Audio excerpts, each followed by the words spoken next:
ഇന്നത്തെ വേദഭാഗം അപ്പോസ്തലനായ വിശുദ്ധ പൗലോസ് ഗലാത്യർക്ക് എഴുതിയ ലേഖനം 4-ാം അധ്യായം 1 മുതൽ 20 വരെയുള്ള ദൈവവചനങ്ങളെ ശ്രദ്ധിപ്പിൻ.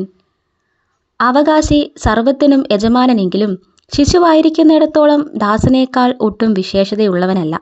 പിതാവ് നിശ്ചയിച്ച അവധിയോളം രക്ഷകന്മാർക്കും ഗ്രഹവിചാരകന്മാർക്കും കീഴ്പ്പെട്ടവനത്രേ എന്ന് ഞാൻ പറയുന്നു.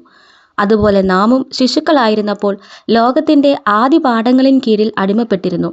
എന്നാൽ കാലസമ്പൂർണത വന്നപ്പോൾ ദൈവം തൻ്റെ പുത്രനെ സ്ത്രീയിൽ നിന്ന് ജനിച്ചവനായി ന്യായപ്രമാണത്തിൻ കീഴിൽ ജനിച്ചവനായി നിയോഗിച്ചയച്ചത് അവൻ ന്യായപ്രമാണത്തിൻ കീഴിലുള്ളവരെ വിലയ്ക്ക് വാങ്ങിയിട്ട് നാം പുത്രത്വം പ്രാപിക്കേണ്ടതിന് തന്നെ.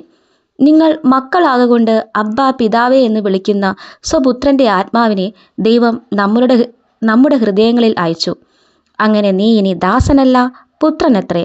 പുത്രനെങ്കിലോ ദൈവഹിതത്താൽ അവകാശിയുമാകുന്നു.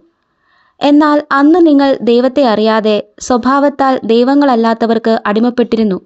ഇപ്പോഴോ ദൈവത്തെ അറിഞ്ഞും വിശേഷാൽ ദൈവം നിങ്ങളെ അറിഞ്ഞുമിരിക്കെ നിങ്ങൾ പിന്നെയും ബലഹീനവും ദരിദ്രവുമായ ആദി പാഠങ്ങളിലേക്ക് തിരിഞ്ഞ് അവയ്ക്ക് പുതുതായി അടിമപ്പെടുവാൻ ഇച്ഛിക്കുന്നതെങ്ങനെ?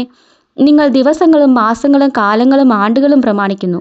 ഞാൻ നിങ്ങൾക്ക് വേണ്ടി അധ്വാനിച്ചത് വെറുതെയായി എന്ന് ഞാൻ ഭയപ്പെടുന്നു. സഹോദരന്മാരെ, ഞാൻ നിങ്ങളെപ്പോലെയാകയാൽ നിങ്ങളും എന്നെപ്പോലെയാകുവാൻ ഞാൻ നിങ്ങളോട് അപേക്ഷിക്കുന്നു. നിങ്ങൾ എന്നോട് ഒരു അന്യായവും ചെയ്തിട്ടില്ല.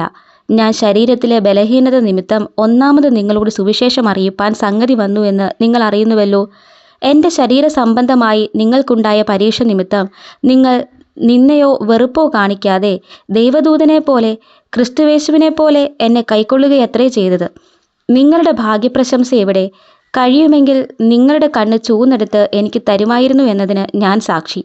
അങ്ങനെ ഇരിക്കെ നിങ്ങളോട് സത്യം പറയുക കൊണ്ട് ഞാൻ നിങ്ങൾക്ക് ശത്രുവായിപ്പോയോ? അവർ നിങ്ങളെക്കുറിച്ച് എരിവ് കാണിക്കുന്നത് ഗുണത്തിനായിട്ടല്ല, നിങ്ങളും അവരെക്കുറിച്ച് എരിവ് കാണിക്കേണ്ടതിന് അവർ നിങ്ങളെ പുറത്തിട്ട് അടച്ചു കളവാൻ ഇച്ഛിക്കുകയത്രേ ചെയ്യുന്നത്. ഞാൻ നിങ്ങളോടുകൂടി ഇരിക്കുമ്പോൾ മാത്രമല്ല, എല്ലായ്പ്പോഴും നല്ല കാര്യത്തിൽ എരിവ് കാണിക്കുന്നത് നന്ന്.